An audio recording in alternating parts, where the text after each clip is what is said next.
नमस्कार दोस्तों, मैं हूं राजीव और आप देख रहे हैं झारखंड अपडेट। दोस्तों, चलिए शुरू करते हैं आज के सेशन को। और आज के इस सेशन में देखते हैं हर दिन की तरह झारखंड करंट अफेयर्स से रिलेटेड कुछ इम्पॉर्टेंट प्रश्नों को। दोस्तों, शुरू करेंगे इसमें 5 समसामयिक प्रश्न से, जिसे हम व्याख्या के साथ देखेंगे।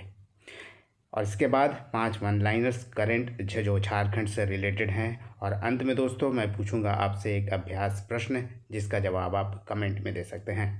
और इसका पीडीएफ अवेलेबल हो जाएगा आपको मेरे टेलीग्राम चैनल पे, जिसका लिंक डिस्क्रिप्शन में अवेलेबल है। आइए शुरू करते हैं इस वीडियो को। शुरुआत करते हैं पिछले वीडियो में पूछे गए अभ्यास प्रश्न से। यह अभ्यास प्रश्न था, कोल्हान के जंगलों में ढाक या पलाश के नाम से पहचाने जाने वाले दुर्लभ प्रजाति के पीले पलाश के फूल के पेड़ का बोटानिकल नाम क्या है। Option A Butea monosperma, option B Calendula officinalis, option C Saraca indica अथवा ऑप्शन डी सराका अशोका। दोस्तों, इस प्रश्न का सही उत्तर है ऑप्शन ए ब्यूटिया मोनोस्पर्मा, यानी पलाश के इस फूल के पेड़ का नाम बॉटैनिकल नेम है ब्यूटिया मोनोस्पर्मा। आइए इसके बारे में आपको डिटेल में बताते हैं। आपको बता दें कि हाल ही में कोल्हान के जंगलों में अब तक लाल पलाश ही मिलते रहे हैं, लेकिन अब पीले पलाश के फूल भी नजर आने लगे हैं। आपको बता दें कि दुर्लभ प्रजाति में शामिल इस पेड़ को नर्सरी में ले जाकर उसकी संख्या बढ़ाए जाने की प्रयास की जा रही है। आपको ये भी बता दें कि पलाश राजस्थान की महत्वपूर्ण प्रजातियों में एक है, जो मुख्यतः दक्षिणी अरावली एवं दक्षिणी पूर्वी अरावली के आसपास दिखाई देती है। कई औषधीय गुण इसमें उपलब्ध होते हैं और कई औषधीय गुण होने की वजह से ही यह दुर्लभ प्रजाति में शामिल है, लेकिन अब यह विलुप्त होता जा रहा है और इसका विकास भी काफ़ी धीमा होता है। यह पेड़ साल में मात्र 1 फीट तक ही बढ़ पाता है। आपको बता दें कि ढाक या पलाश के नाम से पहचाने जाने वाले इस पेड़ का बोटानिकल नेम ब्यूटिया मोनोस्पर्मा या वार ल्यूटिया है। चलिए दोस्तों, आगे बढ़ते हैं और अब देखते हैं इम्पॉर्टेंट झारखंड से रिलेटेड करंट अफेयर्स को। आज का पहला प्रश्न है, केंद्रीय जनजातीय कल्याण मंत्रालय की ओर से 16 फरवरी से 27 फरवरी 2023 तक निम्नलिखित में से किस स्थान पर राष्ट्रीय जनजातीय महोत्सव आदि महोत्सव का आयोजन किया गया। Option A Ranchi, option B Delhi, option C Chaibasa अथवा ऑप्शन डी गुरुग्राम। इस प्रश्न का दोस्तों सही उत्तर है ऑप्शन बी दिल्ली, यानी केंद्रीय जनजातीय कल्याण मंत्रालय की ओर से यह 15 दिवसीय राष्ट्रीय जनजातीय महोत्सव आदि महोत्सव का आयोजन दिल्ली में किया गया। आइए इसके बारे में डिटेल में जानते हैं। केंद्रीय जनजातीय कल्याण मंत्रालय की ओर से 16 फरवरी से 27 फरवरी 2023 तक दिल्ली में राष्ट्रीय जनजातीय महोत्सव आदि महोत्सव का आयोजन किया गया। 15 दिवसीय इस आदि महोत्सव का उद्घाटन भारत के प्रधानमंत्री नरेंद्र मोदी ने दिल्ली के ध्यानचंद राष्ट्रीय स्टेडियम में किया है। इसमें देश दुनिया के लोग झारखंड के आदिवासी व आदिम जनजातियों की संस्कृति व परंपरा व कलाकारी से रूबरू हो पाएंगे। आदिवासियों द्वारा जंगल झाड़ से मिलने वाले परंपरागत साधनों से तैयार उत्पादों को इस महोत्सव में रखा जाएगा। आपको ये भी बता दें कि जनजातीय कार्य मंत्रालय के तहत एक संगठन है जिसे ट्राइफेड कहते हैं, tribal cooperative marketing development federation of India, आदिवासी शिल्पकारों और महिलाओं को सीधे बाजार उपलब्ध कराने के लिए आदि महोत्सव आयोजित करता है। दोस्तों, अगर ट्राइफेड से संबंधित आपको डिटेल वीडियो चाहिए तो डिस्क्रिप्शन में इसका लिंक अवेलेबल है, आप उसे देख सकते हैं। ये मेरी पुरानी वीडियो है। आपको ये बता दें कि वर्तमान में मिनिस्टर ऑफ ट्राइबल अफेयर्स हैं अर्जुन मुंडा, जो कि झारखंड के पूर्व मुख्यमंत्री भी हैं और वर्तमान में झारखंड आर्चरी एसोसिएशन के भी अध्यक्ष हैं। चलिए आगे बढ़ते हैं और देखते हैं आज के नेक्स्ट प्रश्न को। रांची के खेलगांव स्थित JSSPS में ट्रेनिंग ले रही लोहरदगा की अंजलि ओरांव की तथाकथित लापरवाही से मौत हो गई है, यानी संदेहास्पद मौत हो गई है। वे किस खेल से संबंधित रही हैं। Option A athletics, option B football, option C hockey अथवा ऑप्शन डी बैडमिंटन। इसका सही उत्तर है ऑप्शन ए एथलेटिक्स, यानी अंजलि ओरांव एथलेटिक्स से संबंधित रही है। रांची के खेलगांव स्थित JSSPS में एथलेटिक्स की ट्रेनिंग ले रही लोहरदगा की अंजलि ओरांव की संदेहास्पद मौत हो गई है। खेल निदेशालय ने मामले की जांच के लिए 5 सदस्यीय कमेटी बना दी है। आपको बता दें कि वह JSSPS में 2018-19 बैच की ट्रेनी थी और वहाँ वह एथलेटिक्स की ट्रेनिंग ले रही थी। अगर JSSPS के वर्तमान CEO यानी चीफ एग्जीक्यूटिव ऑफिसर की बात करें तो ये हैं GS राठौर। दोस्तों आइए अब आपको JSSPS के बारे में बताते हैं। झारखंड की राजधानी रांची के खेलगांव स्थित JSSPS, जिसका फुल फॉर्म है Jharkhand state sports promotion society CCL यानी सेंट्रल कोलफील्ड लिमिटेड, और झारखंड सरकार की एक संयुक्त पहल है। इसकी शुरुआत जुलाई 2016 में की गई थी। JSSPS में चयनित बच्चों को अंतर्राष्ट्रीय स्तर के कोच द्वारा प्रशिक्षण एवं विश्व स्तरीय सुविधा उपलब्ध कराई जाती है ताकि झारखंड और देश के लिए वो पदक जीत सके। यह परियोजना कोल इंडिया लिमिटेड की सहायक कंपनी सेंट्रल कोलफील्ड लिमिटेड की एक अनूठी CSR यानी कॉर्पोरेट सोशल रिस्पॉन्सिबिलिटी के तहत पहल है। अकादमी का उद्देश्य है राज्य के बच्चों के सपनों को पंख देना और उन्हें समग्र रूप से आगे बढ़ाना ताकि वे लक्ष्य को प्राप्त कर सके। चलिए आगे बढ़ते हैं और देखते हैं आज के तीसरे नंबर प्रश्न को। चतरा में विख्यात मां भद्रकाली मंदिर परिसर में 3 दिवसीय इटखोरी महोत्सव का आयोजन किया गया। इसे कब राजकीय उत्सव का दर्जा दिया गया था? ऑप्शन ए 2000 में, ऑप्शन बी 2012 में, ऑप्शन सी 2016 में, अथवा ऑप्शन डी 2020 में। इसका सही उत्तर है ऑप्शन सी 2016 में। मां भद्रकाली मंदिर परिसर में 3 दिवसीय प्रतिवर्ष जो इटखोरी महोत्सव का आयोजन किया जाता है, इसे राजकीय उत्सव का दर्जा 2016 में दिया गया था। आइए इसके बारे में भी आपको डिटेल में बताते हैं। झारखंड के 3 दिवसीय राजकीय इटखोरी महोत्सव का समापन हो गया।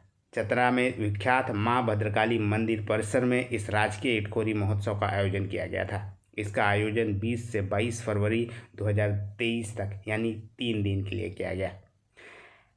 झारखंड सरकार ने 2015 में इटखोरी महोत्सव को राजकीय दर्जा देने की घोषणा की थी और पहली बार इटखोरी महोत्सव का आयोजन भी किया गया, जिसके बाद चतरा जिले के इटखोरी में मां भद्रकाली मंदिर के प्रांगण में प्रति वर्ष इस 3 दिवसीय राजकीय महोत्सव का आयोजन किया जाता है। आपको बता दें कि 2015 में इटखोरी महोत्सव की शुरुआत हुई, उसकी घोषणा भी हुई, परंतु राजकीय उत्सव का दर्जा उसे 2016 में दिया गया। अगर इसके उद्देश्य की बात करें यानी महोत्सव राजकीय महोत्सव की बात करें तो इसका उद्देश्य पर्यटन विकास के उद्देश्य से इस महोत्सव की नींव रखी गई थी। सिर्फ सांस्कृतिक कार्यक्रम का आयोजन करना इसका उद्देश्य नहीं था। आपको ये बता दें कि यह स्थान केवल सनातन नहीं बल्कि सनातन, जैन और बौद्ध धर्म का संगम स्थल के रूप में जाना जाता है। चलिए देख लेते हैं अब आज के नेक्स्ट प्रश्न को। केंद्रीय कोयला एवं खान मंत्री प्रहलाद जोशी और मुख्यमंत्री हेमंत सोरेन की मौजूदगी में कहां पर 5000 स्टूडेंट्स के लिए लाइब्रेरी बनाने हेतु MOU पर हस्ताक्षर किए गए हैं? Option A IIT ISM Dhanbad campus, option B BIT Mesra campus, option C Kolhan university campus, अथवा option D Ranchi university campus. दोस्तों इसका सही उत्तर है option D Ranchi university campus, यानी 5000 स्टूडेंट्स के लिए रांची यूनिवर्सिटी कैंपस में एक लाइब्रेरी बनाया जाएगा। आइए इसके बारे में भी आपको डिटेल में बताते हैं। रांची यूनिवर्सिटी कैंपस में पुस्तकालय और गोड्डा जिले के महागामा में 300 बेड के हॉस्पिटल निर्माण संबंधी योजनाओं के लिए केंद्रीय कोयला एवं खान मंत्री प्रहलाद जोशी और झारखंड के वर्तमान मुख्यमंत्री हेमंत सोरेन की मौजूदगी में इन दोनों योजनाओं के लिए MOU पर हस्ताक्षर किए गए। इसके अलावा आपको बता दें कि CCL यानी central coalfield limited Ranchi university campus Morabadi में 5000 स्टूडेंट्स के लिए लाइब्रेरी बनाएगा। यह पुस्तकालय करीब 62.43 करोड़ रुपए की लागत से बनेगा और करीब 2 एकड़ ज़मीन पर यह बनेगा। 2 साल में इसे पूरे कर लिए जाने की संभावना है। इस पुस्तकालय में उच्च शिक्षा, व्यावसायिक शिक्षा और विभिन्न प्रतियोगी परीक्षाओं की तैयारी कर रहे छात्रों के लिए काफ़ी फ़ायदेमंद होगा। वहीं ECL यानी ईस्टर्न कोलफील्ड लिमिटेड गोड्डा जिले में के महागामा की बात करें तो महागामा में 300 बेड का अस्पताल का निर्माण किया जाएगा। केंद्रीय कोयला एवं खान मंत्री प्रहलाद जोशी और मुख्यमंत्री हेमंत की मौजूदगी में इन दोनों ही योजनाओं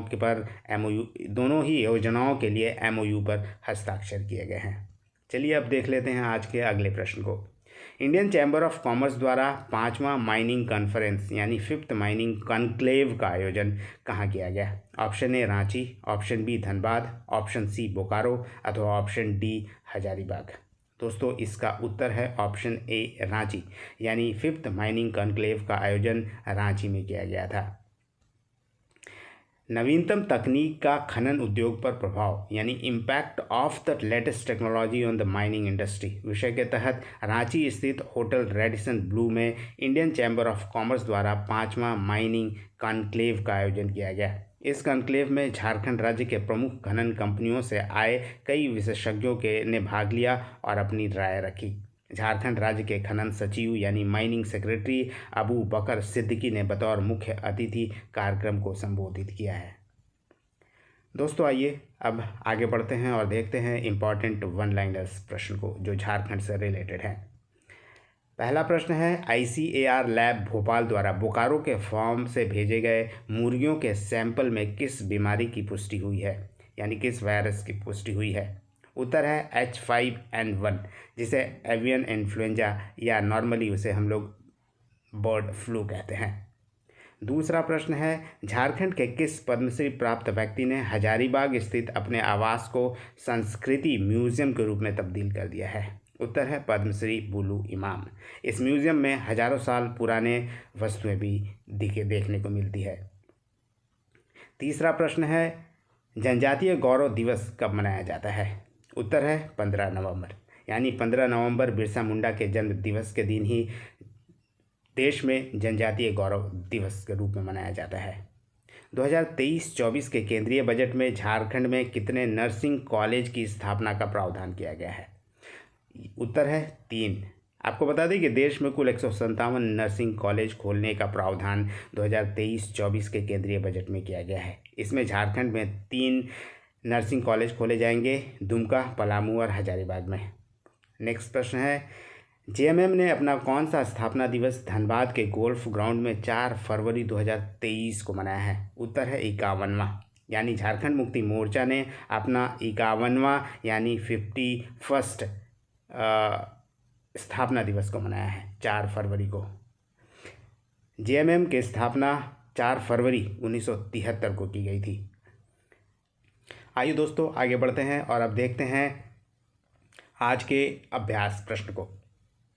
आज का अभ्यास प्रश्न है, झारखंड हाईकोर्ट के एक्टिंग चीफ जस्टिस रहे अपरेश कुमार सिंह को किस हाईकोर्ट का मुख्य न्यायाधीश के रूप में नियुक्त किया गया है? Option A Patna high court, option B Tripura high court, option C UK यानी उत्तराखंड हाईकोर्ट और ऑप्शन डी ओडिशा हाईकोर्ट। दोस्तों इसका जवाब आप कमेंट में दे सकते हैं। अगले वीडियो में इसे हम डिटेल में जानेंगे। धन्यवाद दोस्तों, फिर मिलते हैं अगले वीडियो में। तब तक जुड़े रहिए झारखंड अपडेट के साथ। धन्यवाद।